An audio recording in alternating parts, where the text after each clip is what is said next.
Hello and welcome to the Rhythm Changes podcast. I'm your host, Will Chernoff, and this episode is sponsored by 12th Street Sound. That's a recording studio in New Westminster where I've spent quite a lot of time. It's actually my favorite place to record and mix my own music. And anytime I get to work with Anthony Senarini, who is the engineer and owner there, it's always a good time. He has great ears, he has great skills getting sounds out of all kinds of different things. He helps you find your voice as an artist, and he can get a project done for you in any number of ways, from tracking your music to mixing it to doing a full production with you where he takes a song idea from the earliest stages all the way to the end. If you want to work with Anthony at 12th Street Sound, you can learn more at 12thstreet.ca/booking. And when you go there and fill out his form to work on your next music project in 2022, tell him that the RCP sent you. That's 12thstreet.ca, 12thst.ca/booking. And when you book now with Anthony, tell him that the RCP sent you. Happy music making in 2022. Also, this is a public service announcement, not a sponsorship. I'm doing this of my own free will and free time for my friends over at Unsigned BC. They're an independent outlet similar to Rhythm Changes, but in a different genre and a different home base. In their case, it's Greater Victoria.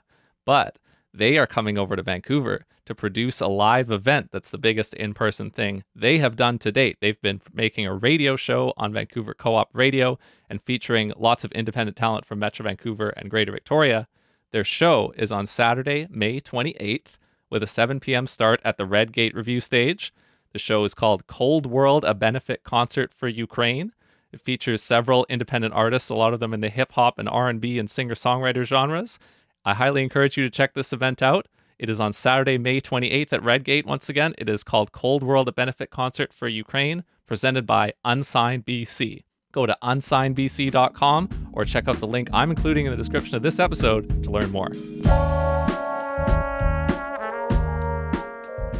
I miss playing like that because when I was at school, it was very music schooly and you're sitting down, politely clapping. This was not that. This was hooting and hollering and dancing, and it was just like, I felt a little bit like a rock star.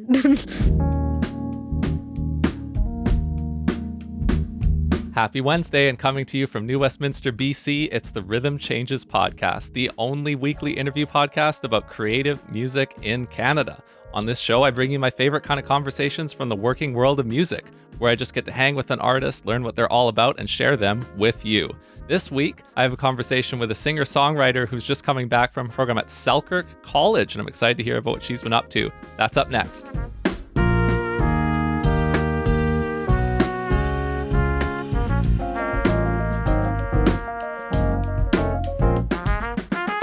Our guest today is a singer, producer, and multi-instrumentalist who released a single called Forgive Me on May 6th, 2022.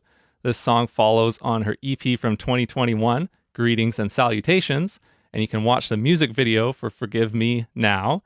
You can stream her music anywhere or find her under her own name on Instagram, Twitter, and Bandcamp. So please welcome to the Rhythm Changes podcast, finishing her first year at Selkirk College, Haleluya, Hailu. Hi, it's me. Haleluya, Hailu. I'm in the same room. Wow. In-person interviews. Welcome. Welcome to New Westminster. You have some radio show experience yourself, so it's cool to have another seasoned interviewer in the room. Or was that a co-hosted show, Vibe Check? What was the format? So when I did Vibe Check at CGSF, me and my friend Lisa hosted, Lisa Sahadi. It was our high school work experience. Nice. So much fun. And we switched every other week with our brother show, which I can't even remember what it was called because we just combined. It was an interview kind of show. We'd find a random music person within the city and play their music and talk to them. And it was really just an excuse to talk to local artists. We were too afraid to be how do you do this? Yeah. Okay, so it was a co-hosted thing, and you did have guests, so you are a seasoned interviewer. I was right about that. I thought so. You just gave me that energy, right? So, Forgive Me is a really cool song. It does match some of the other stuff that you've done, because it does continue your self-production journey, right? You're playing a bunch of different instruments. You're working with people like Evan, who we've covered on Rhythm Changes before, Stark, right? He's produced multiple of your songs, right? Yep. How does that work with you and him when you're putting together a song like Forgive Me Now? What's the production process like for you right now? Well, here's the fun part. He actually didn't produce Forgive Me. My Okay. friend Ethan did. When we worked on this song, it's been done for 2 years. Nice. The song came to be around, like, it was when I was finishing my EP, so it just didn't fit in the EP, so of course it sat around. I was like, what do I do with this, because it doesn't fit in my EP. And the first draft of it I did in a song camp with like the artist collective Sunnyside. So I wrote it over a weekend with Ethan Lum, who is not good at social media, so you won't find him anywhere on the internet. Well, this is why we need to know. Yeah, no, he is really just like, we sat in like a call with like, and we're like, what do we want to do? And he was like, I want to write a really weird, aggressive bedroom pop kind of thing. Aggressive bedroom pop was what we were going for. We sat down, and although it's not like the writing style I kind of usually do, it was mostly just done within the DAW. Like, the song was written that weekend. Of course, we had to re-record everything because it was terribly recorded, like on like a Blue Yeti mic, and like you could hear like the room tone. It's just, oh, but yeah. In this new final iteration of it, the song's been done for a while, so I started playing it last summer to kind of just be like, oh, do people like this? A really close friend of mine, Sophia Mancini, she plays violin, and I was like, oh, you should rip some violin on this song. And it just went so well live that we ended up including it in the final version. And so Ethan doesn't mix, but Evan does, and he has a great ear for at least mixing my voice. So I'm just like, Evan, I want this, this, and this. And he did his magic mixing engineer things, and I let him do that. But I do not have mixing engineer ears. Yeah, me neither. I only gave myself a crash course in just how to make the podcast. When I started doing the show, I didn't know the first thing about audio. I'd only ever worked as a performer, so I always felt a little embarrassed by that. That's something that I've been trying to catch up on. But yeah, it definitely shows that you have these people around you in this Sunnyside Live collective, right? Who else is in this group right now or over the past year? Who is in the Sunnyside collective? My friend Panda, who goes by very many monikers, Ikari or Ivy or Ace. Those are all names he goes by as a musician. Neve, who works on a lot of stuff with Panda or Ikari or Ace. April Liang, Sophie Mancini. It's a rotating cast. It's just like my friends. Like, it's just people I talk to. So it's not like, oh, like Sunnyside Live or whatever. It's just like, oh, I have this person's number and I've known them since I was like 15. So of course they're the people I'm gonna end up working with the most. Yeah. So you're the leader. It's very, sometimes I do leadershipy things, but I don't. It's not a very well organized collective, and like somebody's a set leader. It's very, there's better wording for it, but yeah. Gotcha. You have a certain role that you're used to, and you feel like these people are all connected to you in some way. Yeah. So that counts, I guess. Okay. So you've played live twice recently, as far as when we're sitting down here in New West to record this episode of the Rhythm Changes podcast. Maybe I'll go backwards. Just last night, you played music at the Wallflower in a singer-songwriter feature series of sorts called Mixtape Volume 1 that was presented by Sleepy Queers Productions, and I came to know of it through Helm Studios and Josh Eastman. So that was less than 24 hours ago. So how did that go for you? What was it like? That was so much fun. I, at least like in a while, haven't gotten to like just be me and my guitar. I've been running around at school and playing with my friends in a band. I was just like, I need to have me and guitar time, which is, I don't get to do that enough anymore. I played a bunch of songs that are not going to come out for a while because I have a habit of that now, like writing something and then letting it sit in my hard drive for 2 years, which, I got to play some music. I got to see how people kind of reacted, and I'm like, okay, I'm going to go back and change this or whatever. So it was such a cool environment to do that in. I think the funniest thing, so Dust, one of the organizers, they have a background in drag, and so they had this thing where there's a drink menu, and I got an email a couple weeks before the show, and they're like, oh, you guys get to name drinks. Okay. I think I posted about it. I did not know what do I name a custom drink that's like named after me.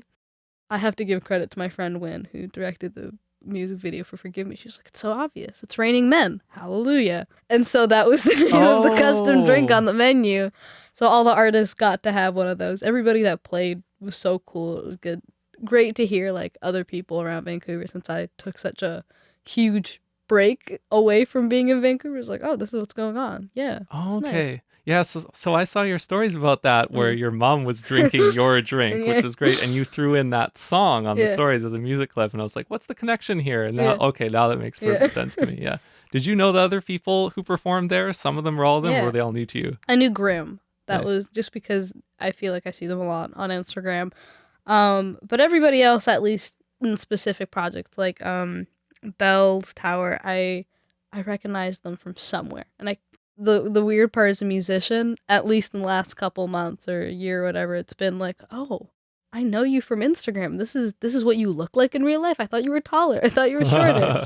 And so it was a lot of that last night. Okay. Well, I guess technically that's my experience with you here now. I can't Yes. say I have anything other than that. So that was on Tuesday, April 26th. So if you rewind to the previous weekend on Friday, you played a show that was a little bigger than this one. So Yeah. where was that and what happened there? That was at SBC Smiling Buddha Cafe, Cabaret. I don't remember what it Yeah. officially goes at. Really cool venue. I did not know until a couple days before it has like a crap ton of history behind it.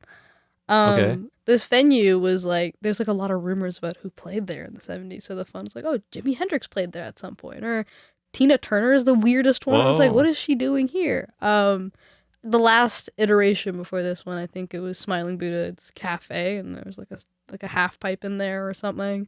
Oh, wow. Yeah, cool space, graffiti everywhere, echoey, love it. And I played with my friends' bands. Lila Gray played, and Cat Larceny, really cool project that I heard of through my friend Eva, who's a part of it, and I'm pretty sure the lineup is her and Alec Benjamin, and of course, like the rest of their band, but they're the songwriting duo behind it. So much fun. Like, And you hadn't been in this room before? no, I had to like rely on like my friends who are just were living in Vancouver while I was at school to be like, can you go and go to a show here Scout it out. before I book it out? And it's like, oh yeah, no, it's super cool. Like I think you're gonna like this. And I did love the space. Yeah, no, it's the first time I've been able to just be like playing my own music with a full band since like the summer before. And damn, it was fun. Like I played a couple of covers, and I think what I'm doing for now is like everything I cover is gonna be Canadian. So I was like, okay, this is gonna be fun. We played like a Mother song, and people started moshing. And I was like, oh my god, this hasn't happened before. Oh my god, the crowd was amazing. I feel like performing, you can do so much, but if the audience isn't there, like you can't feel it or whatever. But it was just great. I can't ah. Yeah, it's a two-way street, right? Yeah. Like you both need each other. That's what makes it special when you play a live gig, right? Yeah, I miss playing like that because when I was at school, it was very music schooly, and you're sitting down and you're enjoying and you're politely clapping. This was not that. This was hooting and hollering and dancing and moshing, right? Like it was just like I felt a little bit like a rock star, a tiny Yeah. bit to like the crowd that's like mostly friends and acquaintances of mine who hadn't seen me in a while. Yeah. Yeah, We all that was the deserved a best part. chance to feel like a rock star among our own people. Yes.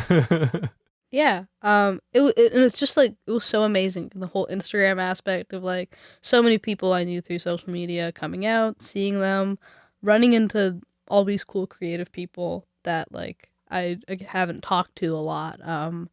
A friend of a friend was shot a bunch of pictures for me for the show, and I hadn't met them in person until the Friday before, or like the Tuesday before the show, and it was like, okay, you're really nice, you're really cool, and you're incredibly talented, like within this other medium that I'm not familiar with. And it was like, oh, cool. And that's what the last kind of weeks back have been for me. Like, oh my god, there's so many cool creative people that I'm getting to run into and talk to. Yeah. Maybe you have more eyes for it now, or you have more of a passion to like be out there and be looking for them. So they're popping up. Now Yeah, when you think about something, then you start seeing it everywhere, right? that's 100% what it is. Yeah. You've mentioned it a little bit. You've been talking about your weeks back and your year away from Vancouver. That's because you've been at Selkirk College in Nelson. First, there's a little connection that we have randomly because there's somebody in the jazz world who's up for a Juno this year, and I reviewed the album that he's nominated for when it came out. It's called Arancina, esteemed Canadian jazz piano player. And you DM'd me early in your year at Selkirk and told me that he is your teacher. So what is Dave Restivo like as a teacher? Dave Restivo is, I think, one of my. I say this about all the faculty at Selkirk. They're all amazing. Dave is so cool. Yeah. He's like kind of like more of a quiet, reserved dude. And my roommate, who's a second year in the program, is like, he's quiet because all the energy is in his hands, the way he plays. He lets it all out. He Yeah. lets it all out like that. And so the first day, like our orientation, there's like Shambhala Hall, like named after the music festival. We all walk in there, and then all the teachers are just playing for us, and Dave's just absolutely killing it on piano or whatever. And I was like, wow, I'm so excited to see all my teachers. And my two classes with him, one of them is basic keyboard, where imagine this amazing jazz player teaching me how to play Whoa. C, like the key of C, like so incredibly talented and a great basic keyboard teacher. I can kind of play a 12-bar blues now. After a year of that. All right. When I showed up at music school, I had zero piano experience. Same for you? Yeah. Yeah. I really appreciated it was called class piano for us at CAP. That was my favorite class during the time I was there. That was the one that I felt like I got so much out of because I came in never having spent any time on the keyboard, and they really go through the nuts and bolts of it for you, right? Yeah, and it's that, and he also taught arranging, which, although it's like a very wordy, like textbooky course, because we have to use the Berkeley textbook for that class, arranging is like, I think, one of the most helpful courses, because like you learn properly about like, arranging for a band and making charts and stuff. And although I played lots of gigs last summer and I've always been in bands and stuff, I had no idea how to arrange for a group properly. And so I'd be like playing with people and I'd be like, oh, here's the chart. It'd be like the worst chart on planet Earth. Like, Oh, just like just not some chords, like, C minor, C like, minor, figure A. it out. Yeah. Thank you, Dave, for guiding me Nice. in the right direction. So off the top of my head, here's what I can remember being in my first year course load 10 years ago. So you would have an ear training class. You would have class piano, of course, that we mentioned. We had a history of jazz course because it was a jazz program, but you'd have some kind of music history program. You'd have some kind of theoretical course that's like intro to a whole bunch of theoretical music concepts. You would have maybe ensemble classes where you're in the room with other people and you're learning how to play arrangements together that you work out and then perform them for the teacher and for your other classmates. Those are some of the first things that I can recall off the top of my head. It's But the what same. was in my course? So it's the same for you? It's Yeah. the same. Like, I'm pretty sure our history of jazz course is like 100% aligned with the CAP one because I get transfer credit. I hate progressive rock a little bit now. Like, that's what I got out of that, because the exams, like, they play a song, like just like a 30-second clip of the song, and like you have to like do like this is the song, this is the genre, this is who wrote it, and also like the history stuff. You know how hard that is to do with progressive With rock? like instrumental intros of progressive rock. Oh man. Dude, what is it? It's like Emerson, Lake, and Palmer. They have a song Yeah. called Toccata. Holy crap. I hated it so much because it's just like, woo woo, just synth noises for like 8 minutes. And there's 3 other songs on the list that are like that. Like, Wow. yeah. Now, this was first year. Second year lies ahead. I guess I'm just curious how you chose to go there, because there could have been different places that you go. Could have even been many different disciplines, because I remember actually coming across your activism because you came on one of the other podcasts that I listened to in Vancouver, the Politicos podcast, and you talked about changing the minimum age to vote. Is that right? Is that Heck something you yeah. talked I about? love politics. Yeah. Like, my background's Ethiopian. My parents forced me to watch the news growing up. Hated Okay. it so much. So I've just been always hyper aware of politics and activism. When I was 14 or 15, like whenever the pipeline construction like started, I was just like emailing my MP just like every day, being like a very angry teenager, and my way of getting it out was writing very strongly worded emails to Gotcha. adults. And I was like, there has to be some other crap I can do about this, because it's like it was an issue that was close to my heart.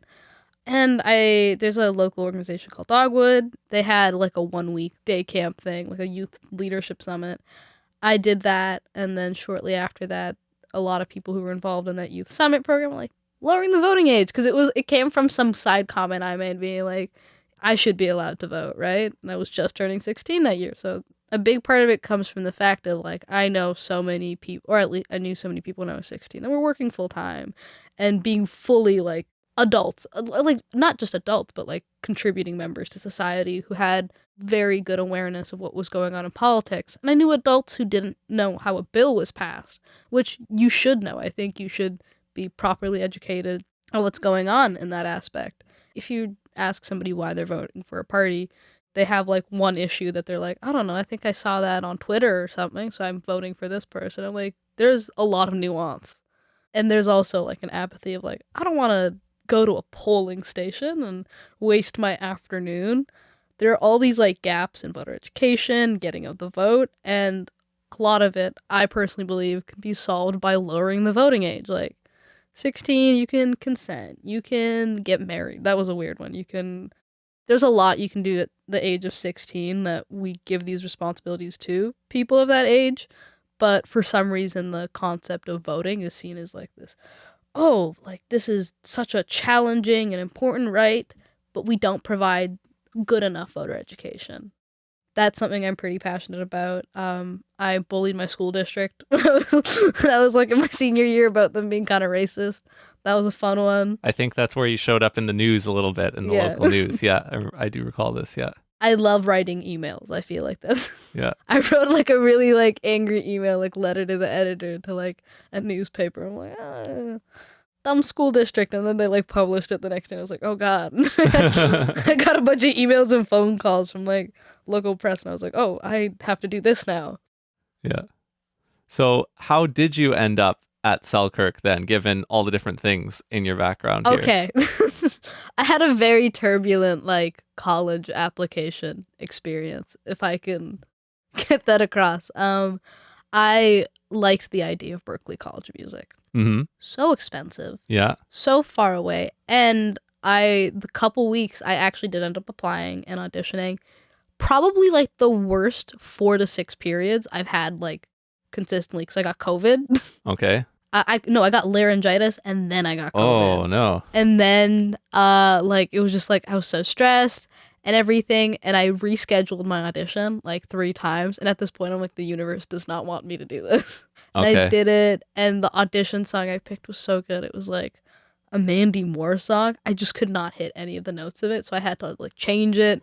It's probably the worst audition I've done like ever. So you recorded a video? No, it was like a Zoom audition. Oh, that's stressful. Yeah, it's so much worse. It just sucked so bad. And I was like, I'm not getting in. I know I'm not getting in. I just need to do this audition so I can be like, I tried. I also applied to NYU. I got like waitlisted for their music program. I applied to SCA music. I knew I did not want to go to CAP because I'm not a jazz music person. I like jazz, just can't play it. Selkirk came from like, I like the idea of Berklee, which is like more contemporary music, but of course there's like a lot of jazz and blues and history, and so Selkirk is a Berklee College of Music partner. So okay, didn't know that. If I ever decide to go to Berklee, all my credits transfer over. Nice. Pretty sick. A lot of the teachers are from the States, which a lot of them are involved, or have been, I think, involved with some aspect of Berklee. We use a lot of the textbooks and stuff like that. The moving to Nelson aspect, I was like, I applied to like and got into a couple other Berklee partners throughout Canada. Nelson was just the closest one. Okay, yeah. I could have went to like, there was one in PEI. I was really debating moving to PEI, and then I realized how crazy I sounded. And I started like asking around about Selkirk, and I couldn't find anyone who had recently graduated, which now I think I didn't look hard enough, because the moment I finished my first year, I found 1 million people who lived around here who graduated. I just started finding random people that had lived in Nelson or whatever. Specifically Lila Gray. I met her through my time at Vibe Check, and I assumed she was from Vancouver because her producer, Nicholas, his last name slips my mind, he works at Blue Light, and I was like, oh, I see pictures of you at this studio all the time. You're from Vancouver? She's like, no, I live in Nelson. I just come down here to record. I was like, what? And so, purely off of a couple of friends of advice, like, Nelson's like a super cool, little weird, quirky, creative town. The program's really good. I've heard great things from just, like, Berklee partner, right? Solid curriculum. It's like, all right, let's see how this goes. A stubborn, risky decision. Like, what if I hated it? it's been a pretty good experience, but it was very much like, I don't know, I kind of Googled it a couple times and asked a few people. This should be good. Like, Nice. Your move to Nelson, you were there, you hadn't been there before. You had to get used to, well, what is life like in Nelson? And it's maybe this cold. will be It's cold. a funny place to close, but now you're going to be heading back for your second year in the fall, right? So Mhm. what have you learned or seen about living in Nelson that's going to be on your mind when you show up there again this I fall? know it's cold. I know I'm from Vancouver and we don't get real winter here, but like somebody's like, yeah, it gets a little snowier. Or whatever. No, it's so cold. It snows to like my like elbows, which is like I'm like 5'1", so that's like 3 feet. Like sometimes it got really bad. I remember Lila being like, "Oh, you have to get stuff to put on your shoes because it gets icy," and I didn't believe her, and I fell down the stairs to school a couple Aw. of times. Like, it's cold, and the people are weird, but like in a good way. Like, Nelson is like I think Oregon with less people, or like it's just like a really weird place. The people are very friendly. It caught me off guard so bad. Like I'd be walking down the street and random people would be like, "Hi, how are you doing?" And I would just be like, Yeah. "What do you want from me? Are you gonna steal from like my immediate like?" Just people just are curious. Like it's really just that. It was strange because it was like the most white people I've seen in a town in a while. Right. It was very strange. Like I think there's one student who was just from Rwanda, and me and him were like, "Wow, this is an experience, right? Like, look at these people. Like, we are the only Africans that they're gonna interact with ever. Like, that's crazy." The program, I could talk about how silly all of the people are. I love musicians. Musicians are silly people, though. Yes, absolutely. Very silly people. I think the program my year, since it was a COVID year, like 70 people, like pretty like small, I guess. Everybody knows each other kind of, but like you're not like best friends with everybody, but everyone knows each other. It was funny at least with like my thing, like I'm like a songwriter being like, did somebody just write a song about so and so? I'm not gonna go down Not that gonna rabbit hole. ask. I'm not gonna ask, but I'm gonna assume. I'm not 19. That was the part that sucked about living in Nelson. A lot of the shows, all at bars. There is nothing to do if you are not 19. It would be my roommates being like, "We're gonna go to karaoke night." I'm like, "All right, I'm gonna." Yes, I I'm gonna had go this stay home. too because I did my 1 year. I was 17 and 18 through that year, and all my friends had their 19th birthdays, and I Yeah. didn't go to any of them. And then by the time I had mine, I had left. Yeah, So it sucks. Like I feel spoiled being able to go like all ages shows all the time when I'm in Vancouver. Oh, yeah. So next year will be a lot more interesting, I guess. So I can actually go see people's bands live. That's gonna be fun. Yes. Ugh. And see my teachers live. That was Right. like all the teachers play around town, and so I was sad that I didn't get to see them play That's a their own huge part of shows. being in music school too. Yeah. Is being able to see them out in the world. Yeah, I saw my teachers at like the grocery store because there was 2 grocery stores in town. Like Wow. that was a weird part of Nelson. There's not a lot going on. Like it's a very compact place to live. Yeah. Everybody kind of buys groceries at the Save-On. The mall is like 4 stores, and so you just run into everyone at like kind of the mall. I'm Yeah. putting quotations on the mall. It's a Save-On and a Walmart. The mall. So like it was like, "Oh, hi Dave." Like I ran into Dave at the grocery store. Go, "Hi Dave." Yeah, running into people a lot in public. I thought that was bad in Vancouver. Like I'll like whenever I take the train, I'm like, "Oh, these are all the people from high school I don't like." Cool. Nelson is that times a million, and I didn't process that because it's 10,000 people there, right? Like, yeah. Yeah. Well, now you get to have that feeling of bumping into people, but they're with people who you spent a year with, and now you know each other and you like a lot of them. And so it'll be good. I'm looking forward to the new music that you're dropping too, that'll follow on. Forgive me. I like the way you've put this one together with the music video and the photos. And I like the way your aesthetic and your sound come together. It's Yeah. really cool. I'm excited to keep following it. Thank you, and special thanks to my friend Wynn who directed it. Shot on film. The film aspect was her idea, not mine. Okay. But yeah, it's really cool, and I'm excited for it to be in front of more people's eyes. Very nice. And I hope to finally, maybe someday I'll find myself in that 3-block radius and I'll get to see this mall that you're talking about for real. So thanks for catching me and coming here to New West. And thanks for taking the time to chat with me today. Thank you.